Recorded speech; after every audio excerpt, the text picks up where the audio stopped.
Prontinho. Olha só, tem uma. Esses são os artigos que vocês precisam estudar para estudar inquérito policial. Então, para a nossa aula, o ideal é trazer o Código Penal, Código de Processo Penal e a Constituição Federal. Temos uma apostila? Temos. Parece que o Lico já preparou ali, não sei quanto é que está. Mas tem uma apostila já com resumo. Tudo que a gente vai falar está escrito lá na apostila, num resumo com a matéria toda, tá? Bom, vamos começar para a gente não perder mais tempo. Inquérito policial. Olha só, quando a gente fala de processo penal, a gente pensa logo em quê? Em alguém sendo processado e, no final, tendo uma sentença com uma condenação ou com uma absolvição. Então, a gente precisa saber que o direito processual penal ele é um direito instrumental. Ele é do ramo do direito público, é um direito autônomo, mas ele é um direito instrumental. Por que que ele é um direito instrumental? Porque ele é o instrumento através do qual o Estado exerce a sua pretensão punitiva. Sem o processo penal, não tem como o Estado exercer a sua pretensão punitiva. Então, a gente aprende, quando estuda penal, que para todo crime há uma sanção. E quem vai aplicar essa sanção? O Estado, o juiz. E para o Estado aplicar essa sanção, ele tem que submeter você a um devido processo legal. Por quê? Porque a Constituição Federal vai dizer, lá no artigo 5º, inciso 54, que ninguém poderá ser privado dos seus bens, nem da sua liberdade, sem o devido processo legal. Então, para que o Estado possa exercer essa pretensão punitiva e punir o autor da infração, ele precisa de um instrumento. Que instrumento é esse? O processo penal, para submeter o agente a um devido processo legal. E aí, então, o que nós vamos verificar?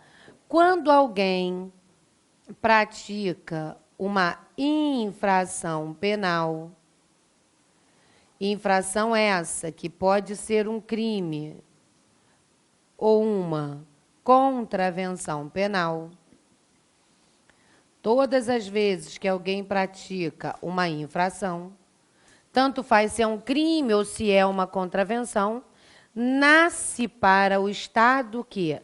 Nasce para o Estado o direito de punir. Nasce para o Estado o direito de punir.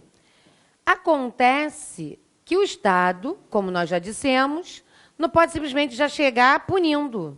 Ele tem que submeter você a quê? A um devido processo legal. Então, de um lado, o Estado vai ter o direito de punir, que nós vamos chamar de pretensão punitiva.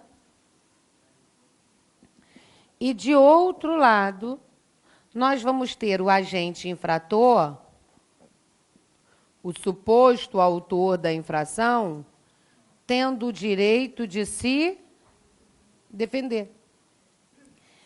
E aí você chega à seguinte conclusão. Um fato. Que fato? Infração penal gerou 2 direitos. Então, a infração penal é um fato gerador de 2 direitos. Direito de punir para o Estado e direito de resistir à pretensão punitiva para o agente infrator. Então, a gente vai ter o Estado querendo punir e o agente não querendo ser punido. Então, entre Estado e agente vai existir o quê?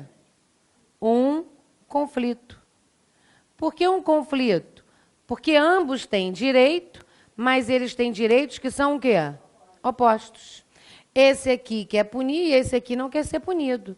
Esse aqui quer exercer a pretensão punitiva e esse quer resistir a essa pretensão. Então, entre o Estado e o infrator, vai existir um conflito de interesses qualificado por uma pretensão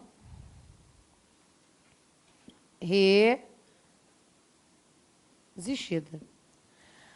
A esse conflito de interesses que existe entre o Estado e o agente, a esse conflito de interesses qualificado por uma pretensão resistida, a gente vai chamar de lide.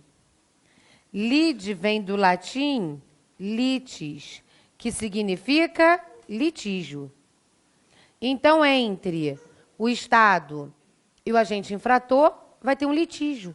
Eles vão litigar, eles vão brigar judicialmente. Por isso que, quando a gente estuda direito constitucional, o legislador vai dizer no artigo 5º, inciso 55, aos litigantes em processo judicial, em processo administrativo, será dado direito de contraditório, de ampla defesa e os recursos a ela inerentes. É o que vai estar escrito lá no artigo 5º, 55 da Constituição.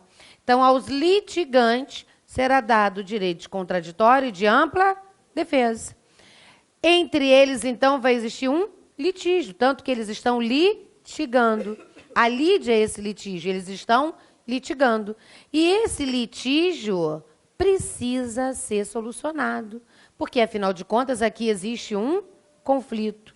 E se há um conflito, o conflito precisa ter uma solução. E que solução vai ser essa? Aí, para que haja essa solução, a gente vai ter o devido processo legal, que é a chamada persecução penal, que pode vir na tua prova com o nome de persecutio criminis.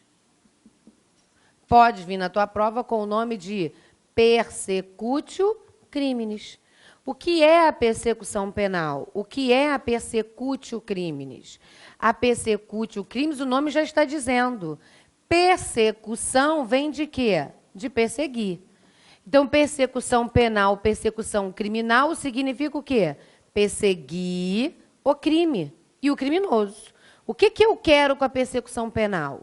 Descobrir se realmente a infração penal aconteceu e se ela aconteceu, quem a praticou. Quem praticou essa infração? Ela aconteceu? Aconteceu. Então, quem fez? Quem praticou? É isso que a gente vai querer descobrir.